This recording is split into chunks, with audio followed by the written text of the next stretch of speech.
Hi ನಮಸ್ಕಾರ ರೀ ಎಲ್ಲರಿಗೂ. Welcome to my channel. ನಾನಿವತ್ತು ಮನೆಯಲ್ಲೇ ತುಂಬ ಸುಲಭವಾಗಿ ಬಟರ್ ಸ್ಕಾಚ್ ಐಸ್ ಕ್ರೀಮ್ನ ಮಾಡ್ತಾಯಿದ್ದೀನಿ. ಸೊ ಅದನ್ನು ನಿಮ್ಮ ಜೊತೆ ಶೇರ್ ಮಾಡೋಣ ಅಂತ ಬಂದಿದ್ದೀನಿ. ಅದನ್ನು ಮಾಡ್ಕೊಳ್ಳಿಕ್ಕೆ ಮೊದಲಿಗೆ ಇಲ್ಲಿ 3 ಟೇಬಲ್ ಸ್ಪೂನ್ ಕಸ್ಟರ್ಡ್ ಪೌಡ್ರನ್ನ ಒಂದು ಮಿಕ್ಸಿಂಗ್ ಬೌಲಿಗೆ ಹಾಕಿ ಅದಕ್ಕೆ 2 ಟೇಬಲ್ ಸ್ಪೂನ್ ಮಿಲ್ಕ್ನ ಆ್ಯಡ್ ಮಾಡಿ ಚೆನ್ನಾಗಿ ಮಿಕ್ಸ್ ಮಾಡಿಕೊಂಡು ಸೈಡಿಗೆ ಎತ್ತಿಟ್ಕೋಬೇಕು. ನೋಡಿ, ಚೆನ್ನಾಗಿ ಮಿಕ್ಸ್ ಮಾಡಿ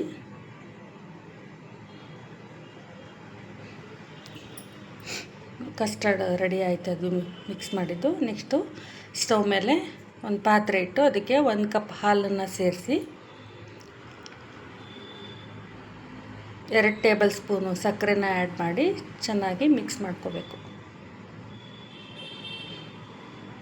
ನಂತರ ಅದಕ್ಕೆ ಏನು ಕಸ್ಟರ್ಡ್ ಅದು ಮಿಕ್ಸ್ಚರ್ ರೆಡಿ ಮಾಡಿಕೊಂಡಿದ್ವಲ್ಲ ಅದನ್ನು ಸೇರಿಸಿ ಚೆನ್ನಾಗಿ ಮಿಕ್ಸ್ ಮಾಡಿ ಅದನ್ನು ತಣ್ಣಗಾಗ್ಲಿಕ್ಕೆ ಬಿಡಬೇಕು. ನೆಕ್ಸ್ಟು ಕ್ಯಾರಮಲೈಸ್ ಶುಗರ್ ರೆಡಿ ಮಾಡ್ಕೊಳ್ಳೋದಕ್ಕೆ ಒಂದು ದಪ್ಪ ತಳದ ಪಾತ್ರೆ ಇಟ್ಕೊಂಡು ಅದಕ್ಕೆ 2 ಟೇಬಲ್ ಸ್ಪೂನ್ ಶುಗರು ಮತ್ತು 1 ಟೇಬಲ್ ಸ್ಪೂನ್ ಬಟರ್ನ ಆ್ಯಡ್ ಮಾಡಿ ಚೆನ್ನಾಗಿ ಒಂದು 10 ಮಿನಿಟ್ಸು ಲೋ ಫ್ಲೇಮಲ್ಲಿ ಮಿಕ್ಸ್ ಮಾಡ್ಕೋಬೇಕು.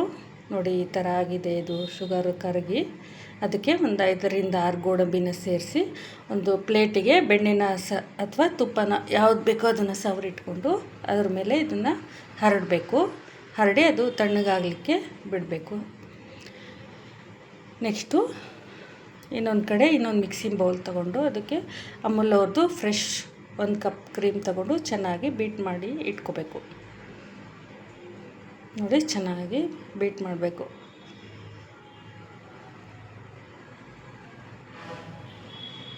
ಎಷ್ಟು ಚೆನ್ನಾಗಿ ಬೀಟ್ ಮಾಡ್ತೀವೋ ಕ್ರೀಮ್ನ ಅಷ್ಟು ಚೆನ್ನಾಗಿ ಐಸ್ ಕ್ರೀಮ್ ಬರುತ್ತೆ. ಈ ಥರ ಚೆನ್ನಾಗಿ ಮಿಕ್ಸ್ ಮಾಡಿ ಇಟ್ಕೋಬೇಕು. ನೆಕ್ಸ್ಟು ಇನ್ನೊಂದು ಮಿಕ್ಸಿ ಜಾರ್ ತೊಗೊಂಡು ಅದಕ್ಕೆ ಕಸ್ಟರ್ಡ್ ಏನು ರೆಡಿ ಮಾಡಿ ಇಟ್ಕೊಂಡಿದ್ವಲ್ಲ ಮಿಕ್ಸ್ಚರ್ ಅದನ್ನು ಸೇರಿಸಿ ಈ ವೈಪ್ ಮಾಡಿರೋವಂಥ ಕ್ರೀಮ್ನು ಸಹ ಸೇರಿಸಿ ಚೆನ್ನಾಗಿ ಗ್ರೈಂಡ್ ಮಾಡಿ ತೊಗೊಂಬರ್ಬೇಕು. ನೋಡಿ, ಈಗ ರೆಡಿಯಾಗಿದೆ ಇದು. ಈಗ ಈ ಕಡೆ ಅದು ಬಟರ್ ಕ್ರಂಚ್ ಕೂಡ ಗಟ್ಟಿಯಾಗಿದೆ. ಇದನ್ನು ಕ್ರಷ್ ಮಾಡಿ ಪೌಡ್ರ್ ಮಾಡಿ ಇಟ್ಕೋಬೇಕು. ನೋಡಿ, ಈ ಥರ ಕ್ರಷ್ ಮಾಡಿ ಚಿಕ್ಕದಾಗಿ ಪೌಡ್ರ್ ಮಾಡಿ ಇಟ್ಕೊಂಡ್ರೆ ಅದು ಬಟರ್ ಕ್ರಂಚ್ ರೆಡಿ ಆಯಿತು. ನೆಕ್ಸ್ಟ್ ಇನ್ನೊಂದು ಕಡೆ ಮೌಲ್ಡ್ನ ತಗೊಂಡು ಅದೇನು ರೆಡಿ ಮಾಡಿ ಇಟ್ಕೊಂಡಿದ್ವಲ್ಲ ಐಸ್ ಕ್ರೀಮ್ ಮಿಕ್ಸ್ಚರು ಅದನ್ನು ಅದರಲ್ಲಿ ಹಾಕಿ ಮತ್ತು ಸ್ವಲ್ಪ ಬಟರ್ ಕ್ರಂಚ್ ಏನು ರೆಡಿ ಮಾಡಿ ಇಟ್ಕೊಂಡಿದ್ವಲ್ಲ ಅದನ್ನೆಲ್ಲ ಹಾಕ್ಬಿಟ್ಟು ಒಂದು ಸಲ ಚೆನ್ನಾಗಿ ಟ್ಯಾಪ್ ಮಾಡಿ 8 ಅವರ್ಸ್ ಫ್ರೀಝರಲ್ಲಿ ಇಡಬೇಕು.